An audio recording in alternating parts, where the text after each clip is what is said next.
Rick had worked the night shift at the museum for almost 6 months, watching over the quiet corridors filled with ancient relics and artifacts. But there was one exhibit that made his skin crawl every time he walked past it. It was a room near the back, behind a heavy door marked restricted access.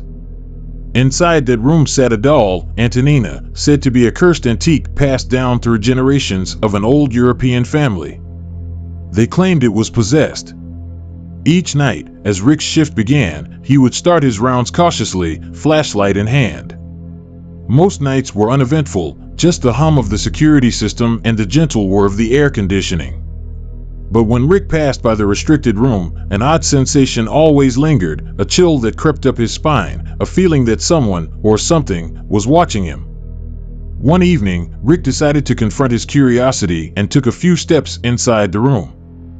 Antonina sat on a pedestal encased in glass, wearing a faded white dress with frilled lace, her eyes large and black, empty as the midnight sky. They seemed to follow him, tracking his every move. It felt as if the doll was staring straight into his soul. That night, Rick couldn't shake the strange feeling.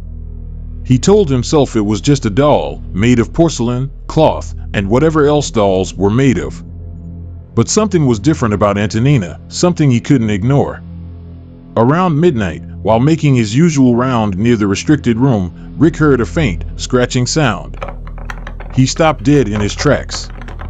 His flashlight trembled slightly in his hand. Listening closely, he realized the noise seemed to come from inside Antonina's room. Swallowing hard, Rick cautiously opened the door, his flashlight casting long shadows across the room. The scratching sound stopped as suddenly as it had started. Nothing seemed out of place, except for Antonina. Somehow, the doll seemed slightly shifted. Before, it had sat facing the door, but now, its head was slightly turned to the side, as if it were looking at something just over Rick's shoulder. A cold sweat trickled down the back of his neck as he shut the door and quickly walked away. He tried to convince himself that it was just his imagination, a trick of the dim light. But a nagging feeling told him otherwise. The following night, Rick was more on edge than usual. He approached Antonina's room with caution, noting every sound, every shadow. This time, the doll's hand was positioned differently, pointing downward as if reaching for something. Rick's heart raced. He knew no one else had been in that room, let alone touched the doll. The whispers, they were coming from somewhere close. He couldn't quite make out the words, but the low, ominous murmur was enough to freeze him in place. Each night, the doll's position seemed to change ever so slightly, and each night, Rick's dread grew deeper.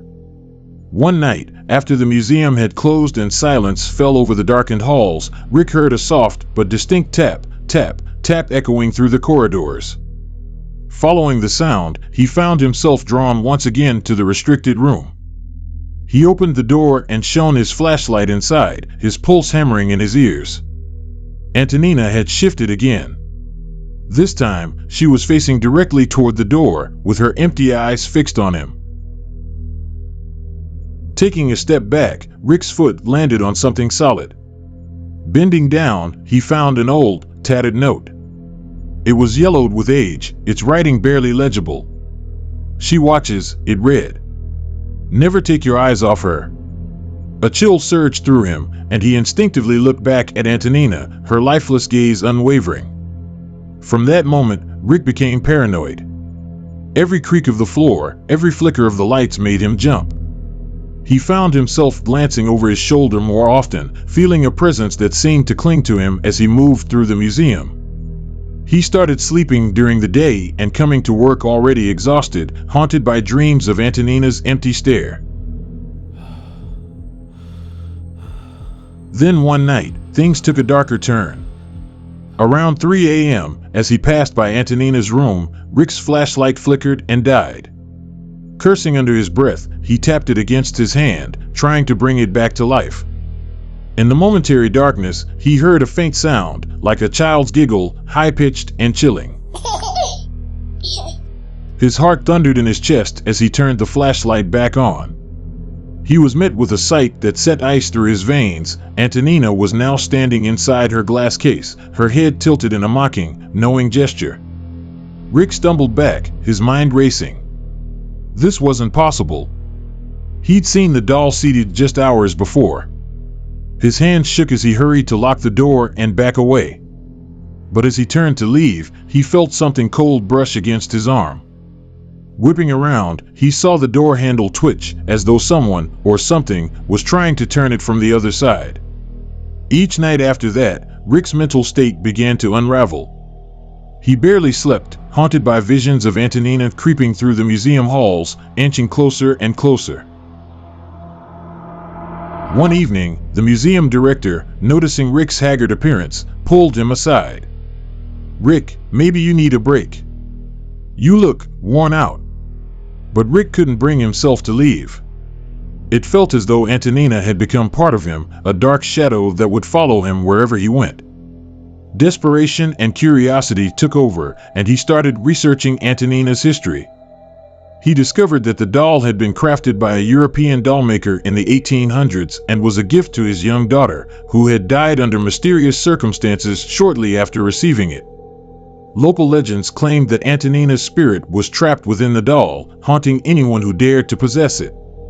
Several caretakers over the years had reported unsettling experiences, some even leaving their jobs without explanation. Fueled by this knowledge, Rick decided to end his torment. Armed with a plan, he entered the museum that night determined to rid himself of Antonina's curse. He brought a mirror, hoping the reflection might capture whatever was haunting the doll. As he stepped into Antonina's room, Rick held the mirror in front of him, refusing to look directly at the doll. But as he moved closer, the reflection revealed something that would haunt him forever. Antonina's face twisted in a grotesque grin, her eyes brimming with malice. In a panic, Rick dropped the mirror, which shattered on the floor. The lights flickered, casting shadows that danced ominously around the room. And then, in the dim glow, he saw her, Antonina, standing just inches away from him, her expression one of pure hatred. Rick stumbled out of the room, locking the door behind him. But as he turned to leave, he realized the whispers hadn't stopped. They were now louder, echoing down the empty halls as if the entire museum had come alive. The next day, the museum director found Rick's security badge on the floor outside Antonina's room. The surveillance footage showed him entering, but he was never seen leaving. To this day, the doll remains locked away, her empty eyes watching, waiting for the next soul brave or foolish enough to keep her company.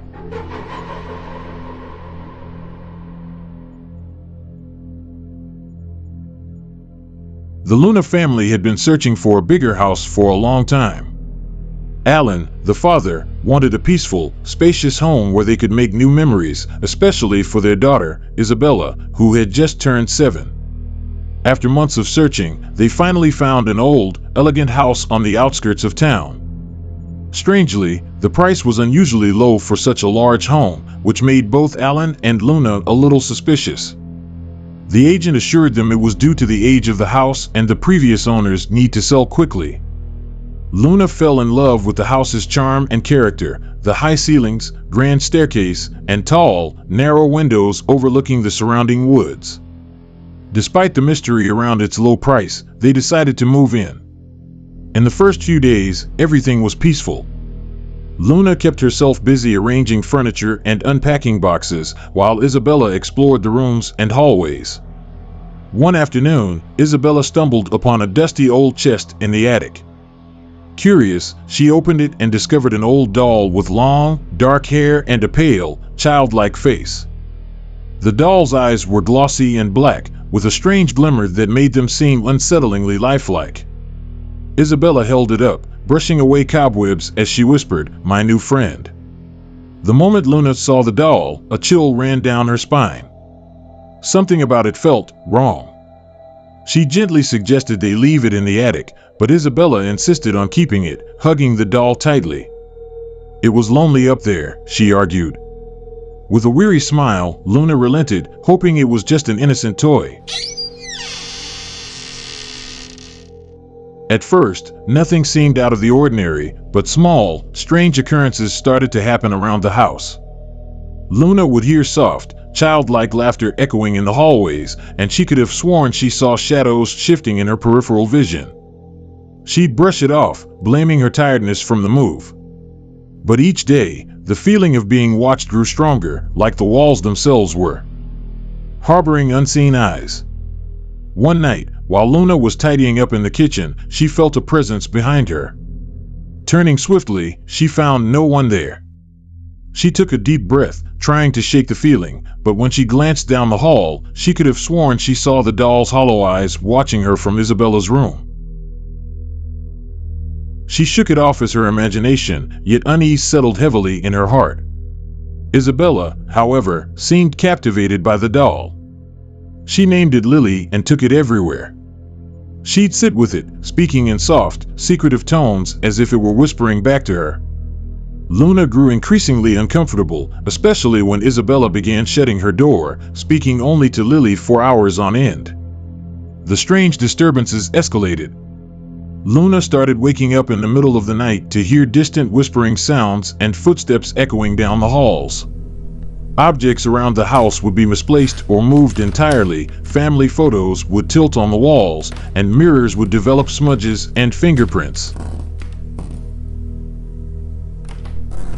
One night, Luna decided to watch over Isabella.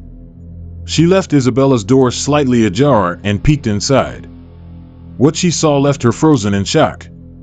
In the dim moonlight filtering through the window, she saw Isabella cradling the doll and murmuring to it in a voice that wasn't her own. The doll's hollow eyes appeared to gleam as if it were somehow alive.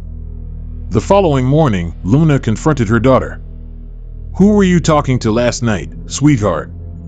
Isabella smiled, an unsettling look crossing her face. "Lily was telling me secrets," she replied in a tone so calm it sent shivers down Luna's spine. Days turned into weeks, and Luna's sleep became plagued by terrifying visions. She would wake up in a cold sweat, hearing faint laughter around her, but she'd find no one. Her mental state deteriorated, and she felt like the house was turning against her.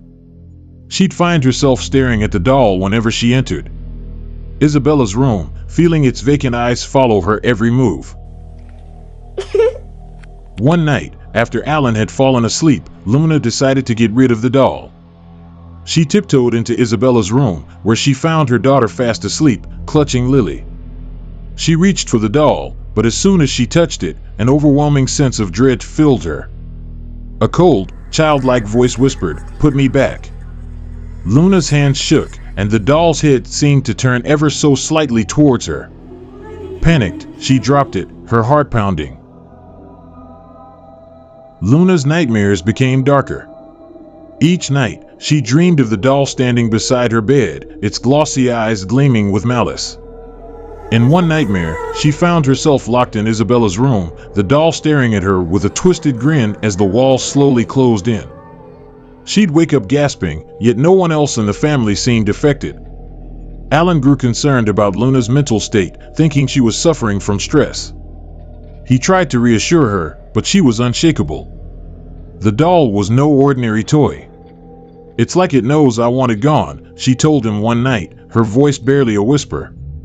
Alan wanted to believe it was just paranoia, but one night, he heard soft footsteps and whispering coming from Isabella's room.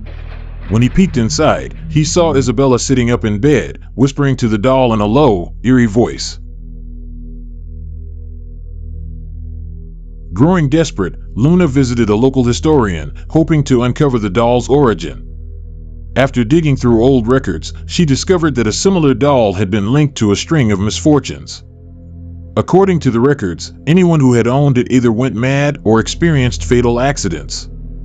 The historian advised Luna to get rid of the doll immediately, warning her that it was cursed. Armed with new resolve, Luna returned home determined to end the nightmare once and for all. But when she approached Isabella's room, she found the door locked. From inside, she heard her daughter's voice, only it didn't sound like her daughter at all. It was older, colder, almost mocking. "Mommy, you can't take her away." She's my only friend." Desperation took hold of Luna. Late one night, while the family was asleep, she grabbed the doll and took it down to the basement. She placed it in an old box, nailed it shut, and buried it under a pile of bricks. She felt a strange sense of relief wash over her, hoping this nightmare had finally ended. But that same night, she awoke to a horrifying sight. The doll was sitting at the foot of her bed, its head tilted and its eyes glinting in the dark. It was impossible, she had buried it. Her scream pierced the silence of the house as Alan rushed in, only to find her trembling, the doll nowhere in sight. Alan, now genuinely worried, decided they should leave the house for a while. But as they packed, Isabella suddenly grew distressed, crying and begging to stay. "Lily doesn't want us to leave," she whimpered. Ignoring her pleas, they finally left, hoping distance would break the doll's grip on their lives. But even in their temporary home, Luna would hear faint laughter and the feeling of unseen eyes watching her persisted. A few weeks later, they returned to retrieve some belongings. As they entered the old house one last time, Isabella ran to her room. Alan followed closely, only to find her standing there, clutching the doll. A cold, vacant smile had settled on Isabella's face, and she whispered, "Lily missed me." In a final attempt, Luna snatched the doll and threw it into a nearby lake, hoping it would sink into the dark depths forever. But that night, as she lay in bed, she heard the faintest echo of laughter, soft, mocking, and chillingly familiar. The doll was gone, but its shadow had embedded itself deep within their lives, a reminder of something darker lurking just beyond the veil of reality.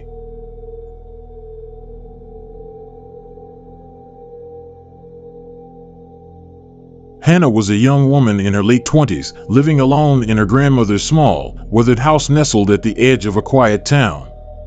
After her grandmother passed away, Hannah moved in to preserve the memories they shared.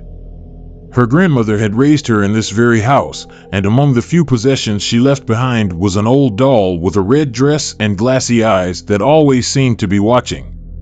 To others, the doll might have appeared unsettling, but for Hannah, it was a cherished keepsake, a relic of her childhood and the warmth her grandmother had once provided. As time passed, Hannah had grown accustomed to her solitary life. However, soon after moving in, peculiar things began to happen. One night, after working late, she returned home to find a strange tapping sound echoing from her bedroom. It was rhythmic and oddly hypnotic. Calmly, she walked toward her room and found the doll lying on the floor, far from its usual spot on the shelf. With a slight smile, she picked it up and placed it back on the shelf, thinking it must have fallen due to the vibrations from the old house. But that was only the beginning. Over the following nights, the tapping sound turned into whispers, low and indistinct, emanating from the corners of her home. Sometimes, she felt a chilling breeze pass by her, causing her to shiver. Each time she checked, though, there was nothing, just silence. Weeks later, while at a local cafe, Hannah met Mark, a kind and charming young man. He had a way of making her feel at ease, and soon they began dating. Mark brought a sense of excitement and color to her life that she had missed. One evening, after a lovely dinner, Hannah invited him back to her house, eager to share her life with him. That night, however, as Hannah was in the kitchen making tea, Mark wandered into her bedroom. His gaze fell upon the doll, now seeming more ominous than ever. As he stepped closer for a better look, a sudden chill filled the air, and he heard a soft, unsettling sound behind him, a faint giggle that seemed to bounce off the walls. Startled, he turned around but found nothing but the stillness of the room. The doll sat unmoving on the shelf, but he could have sworn its eyes were focused directly on him. After that night, strange occurrences intensified. Mark began experiencing a mysterious fever that left doctors baffled. Each time he visited Hannah, he felt a growing pressure in his chest, as if something was weighing down on him. His dreams turned into night terrors filled with images of the doll, its glassy eyes shimmering with malevolence. Each morning he woke up drenched in sweat, his heart racing with panic. Hannah noticed his discomfort and suggested moving the doll to another room. However, an inexplicable dread filled her at the thought of parting with it.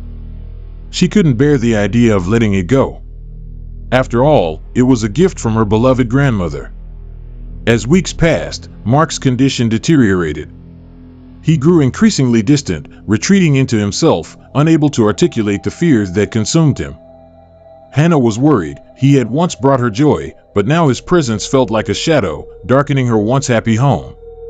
He finally confessed that he needed to take time away to focus on his health. Heartbroken, Hannah felt a deep sense of loss as Mark withdrew. She couldn't understand why he was leaving, and she sensed that something in the house was driving him away. Desperate for answers, Hannah delved into her grandmother's belongings, hoping to uncover some hidden truths.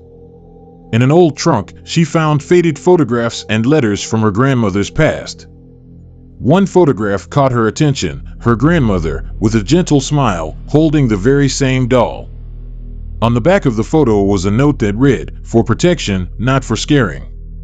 Confused and intrigued, Hannah felt compelled to understand what this meant. That night, she fell into a deep sleep, and in her dreams, her grandmother appeared. "The doll protects you, Hannah," her grandmother said with a voice both soothing and chilling. "But those who wish to approach you must accept this guardian." When Hannah awoke, she found the doll had somehow fallen again, this time facing her as if it were watching her closely. As the nights grew darker and Hannah's anxiety intensified, she decided she could no longer live in fear. One stormy evening, she was jolted awake by loud banging noises that reverberated through the house. Heart-pounding, she quickly walked into her bedroom only to find the doll had fallen once more. This time, it was positioned at the foot of her bed, staring directly at her. Just then, she heard faint footsteps approaching from the hallway, accompanied by an unsettling whisper that seemed to echo through the darkness. Overwhelmed with fear, Hannah stumbled backward. The air around her felt charged, crackling with an unseen force. She could no longer deny the truth. The doll was not just a childhood memory, it had become something much more sinister. Despite her growing terror, Hannah found herself trapped by an invisible bond. Each time she considered removing the doll from her home, guilt gripped her heart. It felt as though abandoning it would betray her grandmother's memory. After Mark's departure, the loneliness deepened, but she clung to the belief that perhaps the doll was meant to be a guardian of sorts, watching over her and keeping her safe from the world. Weeks passed, and Hannah gradually accepted the unsettling presence of the doll. Whenever she felt someone trying to get close, friends or potential partners, the doll would somehow create obstacles, driving them away without Hannah understanding why.